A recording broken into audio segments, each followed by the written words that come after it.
del versículo 14 en adelante.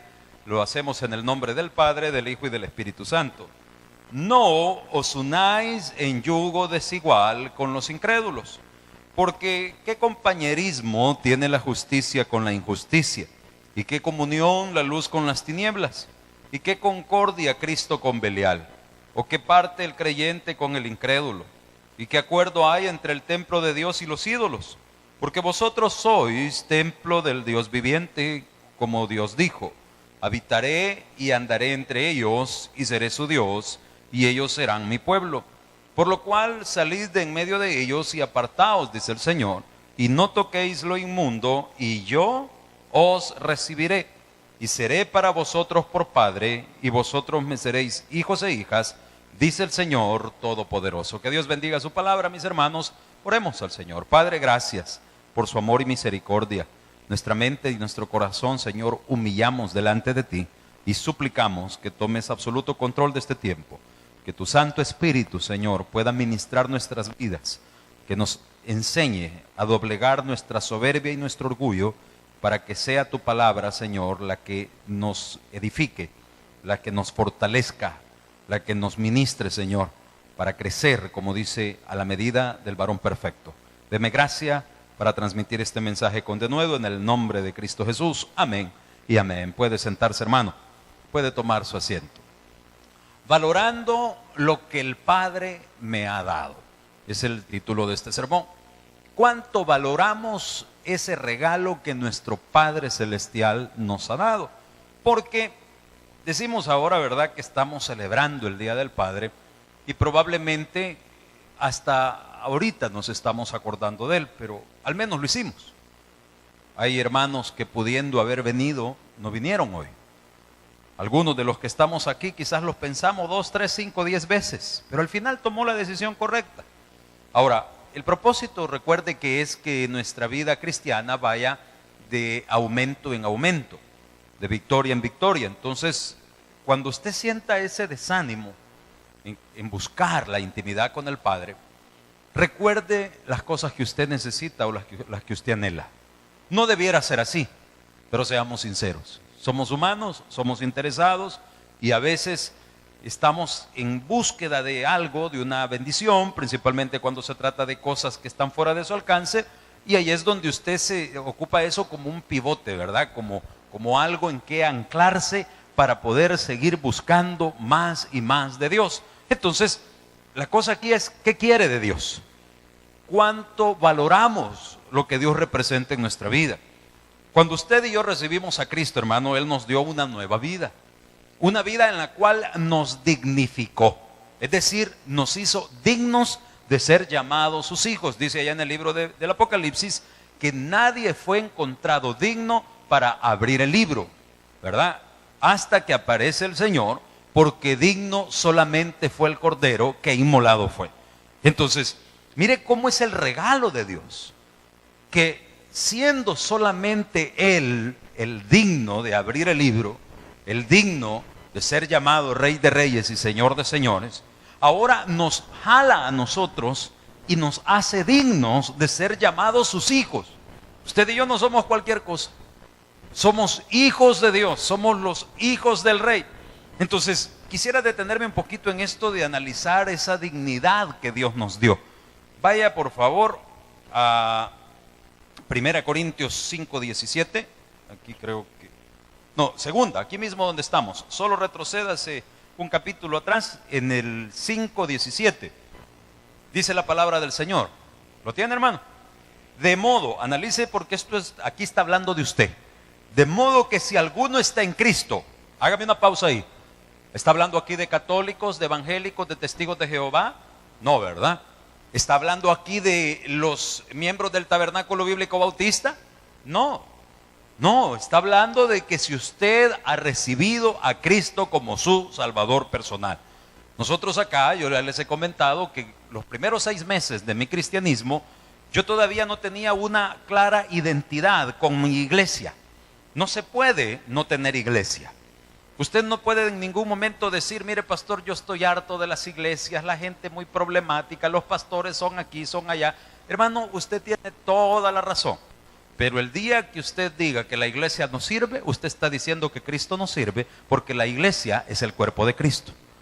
Entonces lo que debemos entender es que los hombres fallamos, las personas fallan, los pastores fallan, pero Cristo Jesús nunca le va a fallar. Él nunca, hermano, lo va a defraudar. Entonces no se canse de buscar el cuerpo de Cristo. No se canse de gozarse en la casa de Dios. Entonces, cuando nosotros le recibimos, hermano, dice, está en Cristo. Si usted está en Cristo, no por ser bautista, no por ser Misión Centroamericana, sino por tener a Cristo en su corazón, nueva criatura es. O sea que Cristo nos convirtió en una nueva criatura. No somos lo mismo que éramos antes. Aquí hay un misterio, por decirlo así. ¿Cuál es?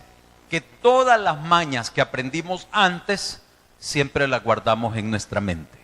Dios nos permitió mantener la misma memoria, porque cuando usted recibe ese regalo de vida eterna, hermano, lo que sucede es que nace una nueva criatura espiritual en usted. No es que su naturaleza en la que usted nació y lo que usted ha aprendido y lo que usted ha vivido se transforme o se desintegre y ahora usted es un ser angelical. En ningún momento. En ningún momento. Ahora hay dos naturalezas. La carnal, la que aprendió a tomar, la que aprendió a andar mujereando o hombreando en el caso de las mujeres, ¿verdad? O peor aún, hombreando en el caso de algunos hombres, ¿verdad? Porque estamos bien fregados ahora. Entonces, todas esas cosas que aprendió en el mundo, usted las recuerda. ¿Por qué será que Dios las dejó? Seguramente, primero, porque la salvación no es de la carne, sino del Espíritu. Y no dejó que se borrara el cassette, porque usted debe recordar de dónde viene para no volver atrás. Si usted cree que la vida en el mundo era mejor que la vida en Cristo, pues entonces yo me regresaría, ¿verdad? Yo volvería. Si yo encontrara quien me da algo mejor que Jesús, seamos sinceros, no estaríamos aquí, estaríamos allá. Pero cuando usted se entregó a Cristo es porque hubo algo, hubo un toque de Dios, hubo una liberación del Espíritu Santo que le dejó comprender que nadie le ha amado como Cristo le amó. Entonces usted recibió a Cristo, Él entró a su corazón y nace una nueva naturaleza, la naturaleza espiritual. Y Dios lo hace digno de ser llamado hijo de Dios. A eso se refiere, dice, las cosas viejas pasaron y ahora todo es hecho nuevo. Pero yo me acuerdo de lo viejo, sí, ahí va a estar. Y va a querer tomar control de su vida todos los días. Y de usted dependerá si se lo permite. Porque dice el Señor, conoceréis la verdad y la verdad os hará libres. Entonces el que toma, toma porque le encanta el guaro. El que se endroga porque no quiere renunciar a esa vida de destrucción. O ahora usted es libre. Ahora usted ya no necesita de aquello, ya no está esclavizado por ese vicio. Ahora usted está llamado a conservar su dignidad, a valorar lo que el Padre le dio. Veamos otro texto. Efesios 2:6. Vaya conmigo por favor a Efesios 2:6. Mire lo que dice la palabra del Señor. Efesios 2:6. ¿Lo tiene? Dice, y juntamente con Él nos resucitó, dice. Y asimismo nos hizo sentar en lugares celestiales. ¿Con quién, hermano? Con Cristo Jesús. Ok. Veamos un poquito para poder hacer la hermenéutica adecuada. Veamos un poquito atrás. Dice, desde el 5, lea conmigo el 5. Dice, aún estando nosotros muertos en pecados, nos dio vida juntamente con Cristo. Por gracia soy salvo. ¿De qué está hablando? Está hablando de cuando usted recibe a Cristo. Y dice en el versículo 6, y juntamente con Él nos resucitó. ¿Cuántas resurrecciones hay? A ver, hermano, póngame atención acá. Este es estudio bíblico. ¿Cuántos quieren aprender más de Dios? ¿Cuántas resurrecciones hay? Bueno, debemos entender que Jesucristo es las primicias de la resurrección. Nadie ha resucitado sino solamente Jesucristo nuestro Señor. Y usted me preguntará, y si no me lo pregunta, yo se lo pregunto a usted. Si Cristo es las primicias y nadie más ha resucitado, ¿dónde queda la hija de la viuda de Naín? ¿Dónde queda Lázaro? ¿Se acuerda? Que cuando él va, dice, sale su hermana al encuentro y le dice él, hace 4 días que lo enterramos y hoy ya hiede. Y entonces le dice el Señor, no te he dicho que si creyeres verás la gloria de Dios. Y van a la tumba y dice las palabras, Lázaro, ven fuera. ¿Y qué sucede, hermano? Lázaro se levanta de entre los muertos. Entonces, ¿es cierto que solo Cristo ha resucitado? Sí, Señor, solo Cristo ha resucitado. ¿Y qué pasó con Lázaro? Se la voy a poner todavía más difícil. ¿Se acuerda que cuando nuestro Señor es crucificado, en el momento en que Él depone su espíritu, dice la Biblia que hubo un terremoto, que se rasgó el velo del templo de arriba abajo, que daba entrada al lugar santísimo, y los muertos salieron de las tumbas y visitaron sus hogares? ¿Cuántos se acuerdan de eso? Entonces, ¿cuántas resurrecciones hay? Solo Jesucristo ha resucitado. Porque lo que sucedió en la hija de la viuda de Naín, en el hijo de la viuda de Naín, en la hija del otro, la Talita Cumi, ¿verdad? La niña del principal de la sinagoga, y los muertos que se levantaron de las tumbas cuando el Señor depone su espíritu, ellos no resucitaron, ellos fueron vivificados. ¿Y cuál es la diferencia? Ellos vuelven a la vida por autoridad de Dios, pero volvieron a morir. No es que por ahí anden, ¿verdad? Hermanos, les tenemos esta noche un testimonio de uno de los muertos que se levantó en la muerte de Cristo. Ay, hermano, yo creo que se muere la mitad de los que estamos aquí del susto, ¿verdad? Entonces ellos se salieron de las tumbas, pero volvieron a morir. No es resurrección. Resurrección es como dice en la carta de Corintios, nuestro Señor Jesucristo dice, ¿dónde está, oh muerte, tu aguijón? ¿Dónde, oh sepulcro, tu victoria? ¿Sabe por qué? Solo Jesucristo ha vencido la muerte. Solo Jesucristo ha resucitado de entre los muertos. Solo Cristo da vida eterna. Solo Él da vida eterna. No hay ningún líder religioso, no hay profetas que hayan salido de la tumba, solo Cristo Jesús ha resucitado. ¿Qué hay después de esas primicias? Las primicias. Vienen 2 resurrecciones más.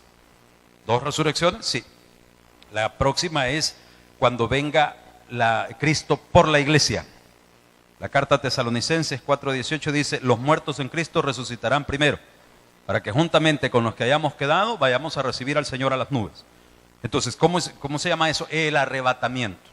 El arrebatamiento tiene parte de la primera resurrección. La Biblia habla de 2 resurrecciones.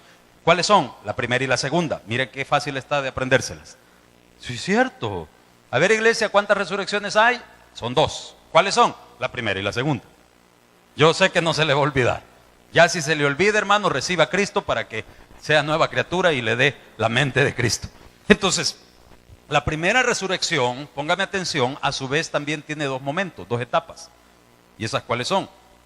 Cuando se levante la iglesia, cuando resuciten los muertos en Cristo a la hora del arrebatamiento, y nos vamos con el Señor, y comienza aquí en la tierra un periodo terrible de 7 años, que alguien sabe cómo se va a llamar, ¿no? ¿Cómo se llama?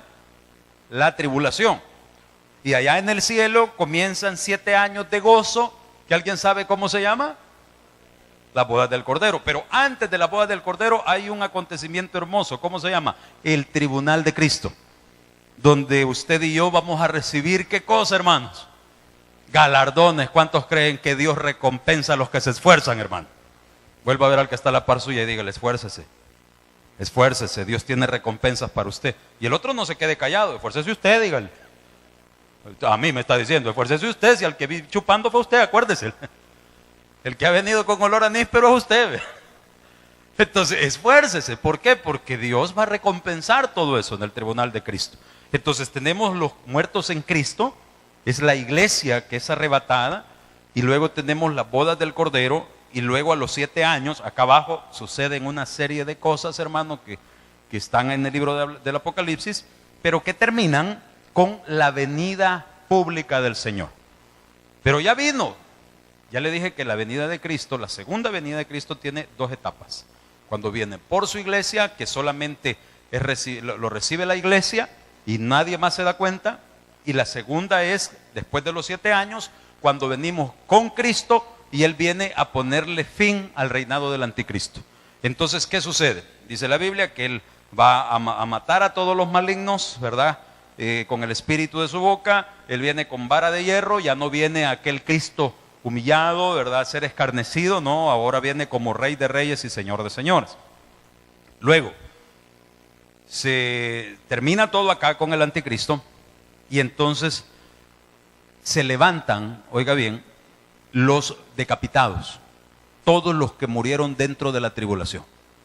Y se levantan también los santos del Antiguo Testamento, porque hasta ahorita no se han levantado. Cuando en Tesalonicenses dice los muertos en Cristo, está hablando de la iglesia. Y los santos del Antiguo Testamento no eran la iglesia, porque en el Antiguo Testamento no estaba la iglesia todavía. La iglesia nace en el día de Pentecostés, cuando viene el Espíritu Santo. Ahora, no lo quiero confundir porque no es un estudio escatológico.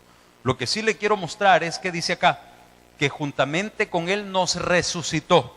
Nosotros, o los muertos en Cristo, los que mueren en la esperanza de que Jesucristo es su Salvador, se van a levantar, hermanos, el día del arrebatamiento. Pero dice aquí que desde ya usted y yo estamos resucitados en Cristo. ¿Por qué? Porque el regalo de vida eterna no es una posibilidad. El regalo de vida eterna, hermano, es algo concreto, es algo que Jesucristo ya le dio a los que han creído en Él. ¿Cuántos son salvos por la sangre de Cristo Jesús, hermano? Gloria a Dios, fuerte el aplauso al Rey. Eso es ya, eso es hoy. En la carne, no. ¿A dónde? Sí, dígalo, no le tenga miedo. Yo quiero que esta iglesia entre a tener más intimidad con el Espíritu Santo. Su regalo, su resurrección es ya en el Espíritu. Porque ahora usted es nueva criatura, porque antes estábamos muertos, dice, en delitos y pecados. Pero el Señor, ¿verdad?, con su sacrificio nos dio vida. Hemos sido, hermanos, redimidos. Y yo quiero que no pierda la palabra dignificados, porque no éramos dignos. Y el Señor nos hizo dignos de ser llamados sus hijos. Entonces, volviendo acá, dice, nos sentó, nos resucitó y asimismo, dice, nos hizo sentar en lugares celestiales. Hermanos, ¿cuántos están sentados en un lugar celestial? ¿Ah? Calorcito aquí en el cielo, ¿verdad? ¿Ah? A veces hasta vienen los insectos al cielo, hermano. ¿Usted cree que así va a ser allá en el cielo? No, allá no. Pero lo que le quiero mostrar a través de ese texto de la palabra es que desde el momento que usted entra a la casa de Dios, o desde el momento que usted entra a su casa, cuando su casa está consagrada para Dios, o que entra a su trabajo, cuando usted respeta a Dios allá en su lugar de trabajo, o donde usted se encuentre, hermano, allí va a ser un lugar celestial. ¿Por qué? Porque si Dios es conmigo, no hay quien contra mí. Donde yo estoy apartado para Dios. Y lo que me rodea y lo que está bajo mis pies está apartado para Dios. Su negocio está apartado para Dios. Su hogar está apartado para Dios. Sus hijos están apartados para Dios. Ese es el diseño. Que si usted permite que eso se pierda, ese es otro pistol que ya a eso queremos entrar. Cuando yo voy a la embajada de los Estados Unidos o a cualquier otra embajada, el lugar, el terreno donde se ubica aquella embajada, por derecho internacional, se reconoce que es territorio de la embajada que representa. Se la barajeo más despacio. Usted fue a pedir la visa, cuando ya entra propiamente, no cuando llega a la calle, ya cuando lo dejan entrar, usted ya fue a los United, hermano. Sí, porque es territorio americano, es territorio gringo, ya se considera. Ahora, póngale que va a la embajada de México, a cualquiera de las embajadas que tenga representación en el país, porque no crea que aquí hay de todas, ¿verdad?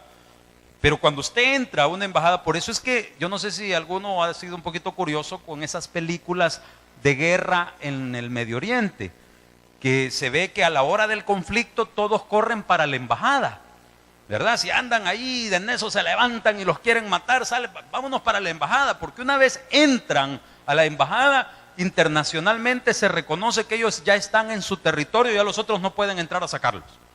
Entonces es derecho, ¿verdad? Que hay casos donde no les ha importado y los que los vienen siguiendo entran y desbaratan todo y los matan, ese es otro pisto. Pero sí me entiende el efecto legal. Pues así es cuando usted camina de la mano de Dios.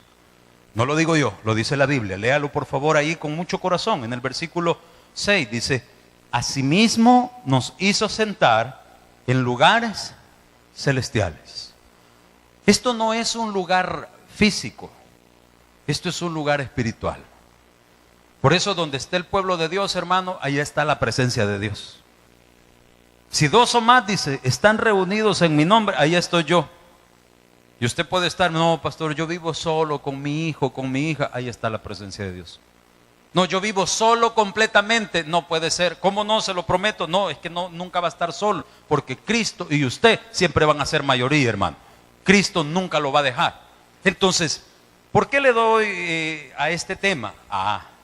Vaya conmigo a Judas 1:6, justo antes del Apocalipsis. Judas capítulo 1, versículo 6. ¿Lo tiene, hermano? Judas 1:6. Vamos a ver qué sucede con aquellos que no valoran lo que el Padre les ha dado, que no guardaron su dignidad. Judas 1:6. ¿Lo tiene, hermano? Judas, justo antes del Apocalipsis. A ver, ¿lo tenemos, iglesia? Leamos por favor la palabra del Señor. Dice, y a los ángeles que no guardaron su dignidad, sino que abandonaron su propia morada, dice, los ha guardado, ¿cómo dice, hermano? Bajo oscuridad, en prisiones eternas, para el juicio del gran día, dice. Como Sodoma y Gomorra y las ciudades vecinas, las cuales de la misma manera que aquellos, habiendo fornicado e ido en pos de vicios contra naturaleza, fueron puestas por ejemplo, sufriendo el castigo eterno. Vaya conmigo por favor de regreso a la carta a los Corintios, a la segunda carta a los Corintios, capítulo 6. ¿Por qué hemos hablado entonces de cuidar mi dignidad? ¿Por qué hemos hablado ahora de dónde nos tiene Dios? ¿De cuál es el efecto espiritual de haber sido lavados con la sangre de Cristo? Porque ahora en la segunda carta a los Corintios Dios nos da una orden, un mandamiento. Si usted cree que los mandamientos solo son los 10 mandamientos que nos enseñaron cuando estábamos pequeños, está bien equivocado. En el Antiguo Testamento se contabilizan un promedio de 608 mandamientos. Y en el Nuevo Testamento hay más de 1000 mandamientos. Fíjese bien, la ley se resumió primero a 10 y después Jesucristo dijo, se resume en 2. Amarás al Señor tu Dios por sobre todas las cosas. ¿Y cuál era el otro? Y a tu prójimo como a ti mismo. Pero no solo eran esos. Eran 600 y fracción de mandamientos en el Antiguo Testamento. Y en el Nuevo Testamento son más. El problema es que nunca la salvación fue por cumplir los mandamientos. La salvación siempre ha sido por fe. Antes de Cristo y después de Cristo. Antes de Cristo la fe, la persona se salvaba cuando tenía fe en la promesa de que el Mesías vendría. ¿Y cómo se manifestaba su fe? Apegándose a los lineamientos de la ley. Porque yo creo que mi Mesías vendrá, que mi Salvador vendrá, yo voy a guardar reverencia por la dirección de Dios, por el mandato de Dios. Yo voy a cuidar lo que Dios me ha mandado y me ha otorgado. Luego, después de Cristo, usted recibe al Señor, ¿verdad? Y ahora usted es salvo porque usted cree que el Mesías ya vino, que se llamó Jesús de Nazaret, que sufrió y fue martirizado, hermano, en la cruz de Calvario, pero que al tercer día resucitó, que volvió al Padre y que ahora está en los corazones de los que le hemos creído y está cada vez que nosotros nos reunimos para adorar su nombre. ¿Cuántos creen que Él está aquí? Ahora, ¿cómo quedan los mandamientos? Quedan igual. Quedan como normas de conducta, como recomendaciones, no recomendaciones, porque al decir recomendación estamos hablando de algo facultativo, que si usted quiere lo hace, si no quiere no lo hace. Cuando hablamos de mandamientos estamos hablando de algo imperativo. ¿Y eso qué significa? Dios quiere que nosotros cumplamos. Dios quiere que lo hagamos. Pero a veces fallo, pastor. Dice el Señor que el justo cae 7 veces y ¿qué hace? Se levanta 7 veces y la lucha comienza de nuevo. Entonces vea por favor, dice el versículo ahí 2 Corintios 6:14, no os unáis, como dice, en yugo desigual con los incrédulos, porque qué compañerismo tiene la justicia con la injusticia y qué comunión la luz con las tinieblas, qué concordia Cristo con Belial o qué parte el creyente con el incrédulo y qué acuerdo hay entre el templo de Dios y los ídolos, porque vosotros sois el templo de Dios viviente. Ok, dejémoslo ahí. Hermano, no os unáis en yugo desigual con los incrédulos, significa cuida tu dignidad. Cuide lo que Dios le ha dado. Cuide el regalo que no merecíamos, pero que Cristo Jesús compró en la cruz de Calvario con su preciosa sangre. ¿Cuál es? Que ahora ya usted es nueva criatura, que ahora nosotros somos algo distinto. ¿Por qué, jovencita, usted va a permitir que venga cualquier muchacho a tocar su cuerpo, a utilizarla? Tan tontita es que va a creer en una simple palabra de amor, en promesas vacías, cuando los hechos están demostrando que no te respetan. ¿Por qué, jovencito, vas a querer irte en pos de personas que te llevan a robar, a asesinar, a hacer cosas que sabes perfectamente que no son buenas, mucho menos agradables a los ojos de Dios? ¿Por qué, amados hermanos, vamos nosotros a contaminar nuestra mente con pornografía, con pleitos, con disensiones? Si choca cuando usted viene a leer la Escritura, porque una enseñanza es la del Espíritu y otro impulso es el de la carne.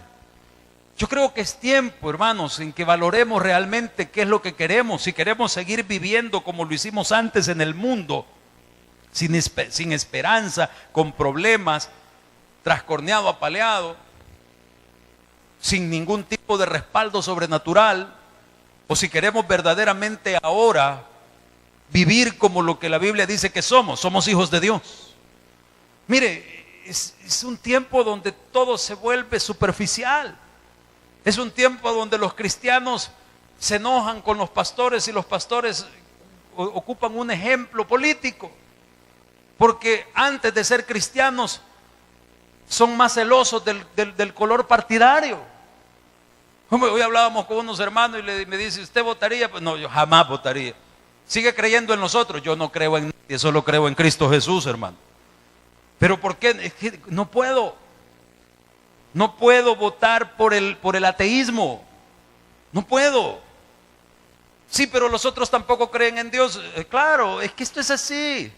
Todos vienen sobándole la espalda, le sacan algo que es lo que nosotros como pueblo muchas veces, hermanos, no lo entendemos o no le damos importancia. El pueblo pierde por default.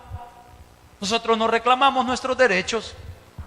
Nosotros no valoramos el poder que la Constitución nos da, sino que cada quien hace lo que le da la gana. ¿Va a ser igual en la fe? ¿Va a ser así también en tu vida espiritual? Vistiendo el uniforme en la iglesia y desvistiéndose allá en el motel. ¿Va a ser esa realmente la relación con el Espíritu Santo? Porque yo no sé cuántos aquí alguna vez han tenido una aflicción. Alguien algún día ha tenido un hijo enfermo, algún familiar con riesgo de muerte, alguna amenaza. ¿Alguien alguna vez ha necesitado de Dios, hermano? ¿Verdad que es sabroso poder clamar y poder ver el poder de Dios derramarse sobre su necesidad y poder decir que Dios es real en su vida?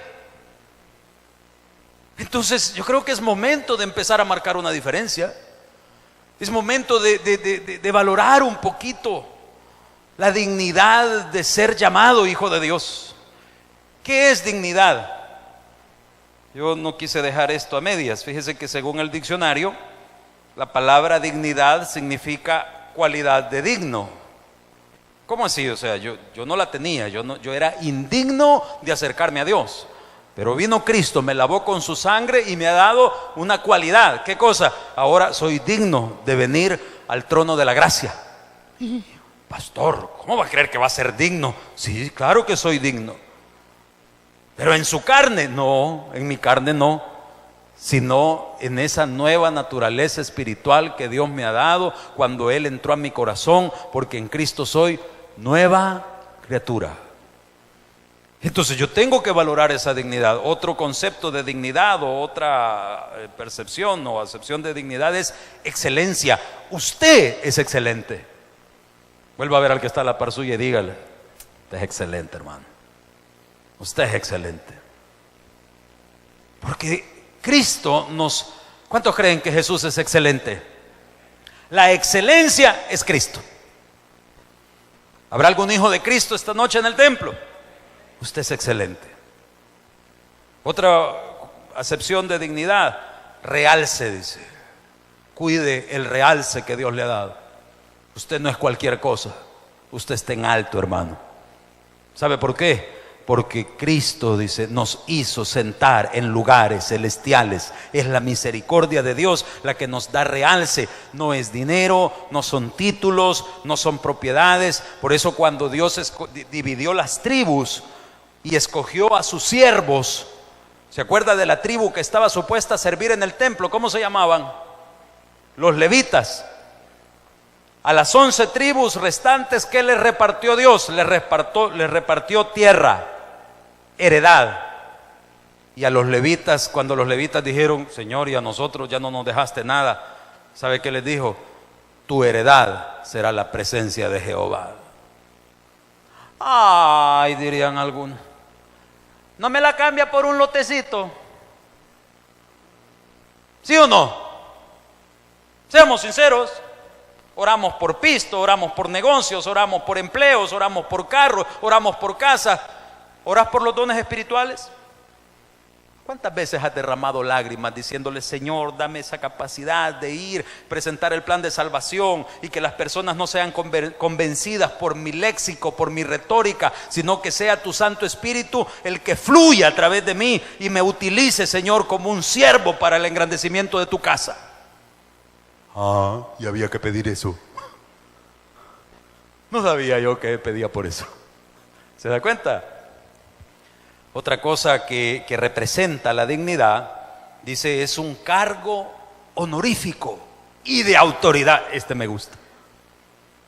Usted tiene autoridad espiritual cuando usted conserva su dignidad espiritual. Pero cuando usted y yo nos comportamos como el mundo y corremos con el mundo, no me venga a decir que va a salir adelante de su agüite. Se lo va a devanar. Se lo va a devanar. ¿Cuántas personas ponen en el Facebook? Oh Señor, yo sé que tú me sacarás de este problema. Y uno solo ve, ¿verdad? Pero se hace uno la pregunta, ¿habrá dicho lo mismo, como dice la Escritura, doblada la rodilla, cerrada la puerta de su aposento, buscando en lo íntimo la presencia de Jehová? ¿Lo habrá hecho? ¿O se conformó solamente con hacer oración de Facebook? Y cuando usted vea esas cosas, no ponga nada, porque yo he visto cuando alguien puede, mira, Dios no tiene Facebook, y el otro se pica, ¿verdad? Y se pega la enojada. No, ahí deje. Si esto no es para pelear, esto es para que cada uno se pregunte, ¿qué quiero yo de Dios? ¿Por qué la respuesta no llega? ¿Por qué mi situación no cambia? No lo busque, pero le voy a leer otra porción de la carta de Judas. La carta de Judas, allá donde leímos que los ángeles fueron apartados para cárceles eternas, del versículo 17 en adelante dice esto. Ponga atención. Si puede buscar rápido y lo quiere hacer, vaya, ¿verdad? Pero si le cuesta ubicarse, pues póngame atención. Dice Judas 1:17. Pero vosotros, amados, dice, tened memoria de las palabras que antes fueron dichas por los apóstoles de nuestro Señor Jesucristo, los que os decían, en el postrer tiempo decían, habrá burladores que andarán según sus malvados deseos. Estos son los que causan divisiones, dice, los sensuales que no tienen al Espíritu. Pero vosotros, amados, edificándoos sobre vuestra santísima fe, orando en el Espíritu Santo, conservaos en el amor de Dios, esperando la misericordia de nuestro Señor Jesucristo para vida eterna. A algunos que dudan, convencedlos. En el 23 dice, a otros salvad, arrebatándolos del fuego, y de otros tened misericordia, con temor, aborreciendo aún la ropa contaminada por su carne. Y a aquel que es poderoso para guardaros sin caída y presentaros sin mancha delante de su gloria y con alegría, al único y sabio Dios nuestro Salvador, sea la gloria y majestad, imperio, potencia, ahora y por los siglos de los siglos. Amén. Amado hermano, estos somos usted y yo. Estos somos usted y yo. Al final del libro de Job, después de que Job ha renegado y se ha retorcido en su dolor y en su sufrimiento, allá en el capítulo 42, cuando ya Dios se le revela y le hace comprender su necedad y le hace entender que Dios no se equivoca. ¿Cuántos creen que Dios no se equivoca, hermano? Cuando usted esté pasando por una angustia, una tribulación, por favor, sea varón y varona de Dios. ¿Y eso qué significa? No se las venga a dar. ¿Por qué, Señor? Siempre hay un porqué. Siempre Dios está tratando algo con nosotros. Lo que pasa es que hay cosas que quizás se nos han olvidado. Yo no sé si a usted le ha pasado, pero a veces en la vida cristiana conocemos personas que hablan de una gran santidad, pero que lo hacen, hermano, con una seguridad y con una convicción que uno dice, no, hombre, esta persona anda en lo que anda. Y de repente usted se da cuenta de sus errores personales y dice, puchica, vea, qué chasco nos damos cuando ponemos la mirada en los hombres. ¿Verdad? Qué desengaño nos damos. Claro. ¿Por qué? Justo, solo Dios, hermano. Bueno, solo Dios. ¿Se acuerda cuando vino aquel muchacho y le dijo, maestro bueno? ¿Qué le dijo Jesucristo? Bueno, solo Dios, le dijo. Sí, entonces, ¿qué hacemos? Ponga su mirada en ese Dios y luche usted personal. Nosotros no tenemos por qué andar cuestionando o viendo la vida del otro. Todo lo que yo le estoy predicando se lo predico porque primero Dios me lo dio a mí, para cuestionármelo a mí, para reprochármelo yo. Porque al final, Job, en su reflexión final en el capítulo 42 dice, ¿verdad? De oídas te había oído, dice, hoy mis ojos te ven y me aborrezco a mí mismo y me encuentro reprochable. Le cayó la peseta a Job. Se dio cuenta de que no era tan bueno como él creía. Se dio cuenta que los juicios del Altísimo son justos, por siempre justos, hermano. Ese es Dios. Ese es Dios. Ahora, mira el versículo 16. Regáleme un punto de monitor, por favor, hermano. En el 16 dice, ¿y qué acuerdo hay entre el templo de Dios y los ídolos? Porque vosotros sois el templo del Dios viviente. Como dijo Dios, habitaré y andaré entre ellos, y seré su Dios, y ellos serán mi pueblo. ¿Cuántos se gozan de saber que Dios está aquí? Un día vino una hermanita y me dice, pastor, ayúdeme a orar. A mí me van a quitar el empleo el viernes. Quizá la otra semana me va a ver todos los días, porque han dicho que va a haber un recorte y lo más seguro es que yo me vaya en ese recorte. Y le dije, hermana, ¿qué dice la Biblia? La Biblia dice que nosotros declaramos las cosas que no son como si ya fueran. Entonces, no, usted diga, van a recortarlos a todos menos a mí. Pastor, me decía ella, me va a ver todos los días porque por sus horarios de trabajo no puede estar todos los días. No, hermana, Dios lo sabe. Y eso Dios no se lo va a demandar, porque usted necesita de su ingreso. ¿Sabe qué debiera hacer? Pedirle a Dios que le dé un mejor empleo. Si pierde el empleo es porque Dios le tiene algo mejor. Pero no se me dé por vencido antes de tiempo. No se me rinda antes de tiempo. Porque usted, hermano, usted es algo especial. Usted, Dios lo ha preparado para ¿cómo se llama? Para proclamar las buenas nuevas. Entonces pasó la siguiente semana y no vi a la hermanita. Y dije, amén. ¿Por qué? Porque significaba que seguía trabajando. Y ella en sus horarios libres o sus días libres está en la iglesia y está siempre sirviendo. Pero aunque todos digan que se acabó, no se le olvide que la última palabra la tiene Dios. Esa es una de las ventajas de ser templo del Espíritu. El Espíritu de Dios está en usted. El Espíritu de Dios está con usted, mi amado hermano. Vaya conmigo a 1 Corintios 6, 19. 1 Corintios 6. 1 Corintios 6, 19. Ya vamos a ir terminando para que usted no se me desconcentre. 1 Corintios 6, 19. ¿Lo tiene, hermano? Leamos del 19 al 20. A ver, búsquelo. Me interesa que lo encuentre para que sea Dios hablando a su corazón directamente a través de la palabra. ¿Lo tiene? Solo me echo un tapiz, espéreme. A ver, leamos la palabra del Señor. ¿O ignoráis, dice, que vuestro cuerpo es templo del Espíritu Santo, el cual está en vosotros, el cual tenéis de Dios, y que no sois vuestros? Versículo 20. Porque habéis sido comprados por precio. Glorificad pues a Dios, ¿cómo, hermanos? En vuestro cuerpo y en vuestro espíritu. ¿Por qué? porque son de Dios. Tu cuerpo es de Dios, jovencito. Ya no lo llenes de porquería. Dice la Biblia que la lámpara del ojo, ¿cuál es? ¿Cuál es la lámpara del ojo?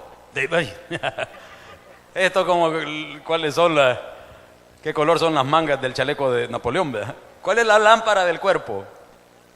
Es para ver si usted está despierto. ¿Cuál es la lámpara del cuerpo? Es el ojo. Y si nuestro ojo está clavado en pornografía, en cosas que no edifican. Por eso es que, fíjese bien, hermana, no es pecado que usted vea novelas, es malo, porque agarra cuerda. Ya cuando llega el marido en la noche, ya está, ya pobre maestro llama Napomuceno y ya usted le dice Federico Rigoberto, ¿verdad? Ya se le imagina que es cañaveral, ¿verdad? De fuego y todos los nombres que se inventan. Entonces, cuide de qué usted se alimenta. Mire, yo les he comentado que yo soy fanático de la televisión. A mí me gusta ver películas. ¿Cuánto no gusta ver películas de acción? Hay películas que duran hasta 3 horas, ¿verdad? Y usted está bien clavado.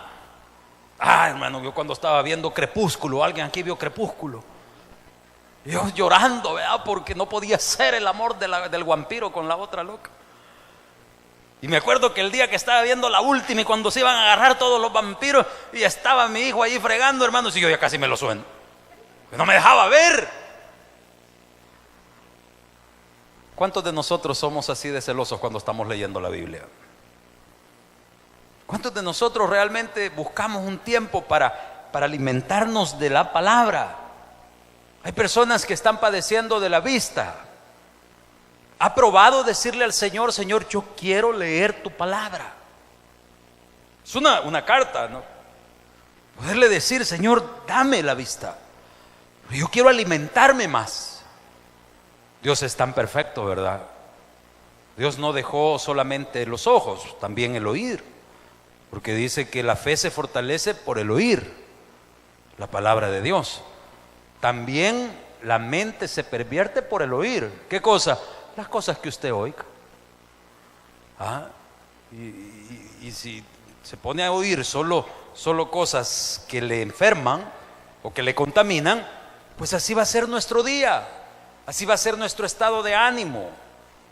No, hombre, cállese, hoy me llevaron fuimos a almorzar con mi papá y supuestamente también por mi persona, y ahí estábamos almorzando y no sabíamos que había mariachi, ¿verdad?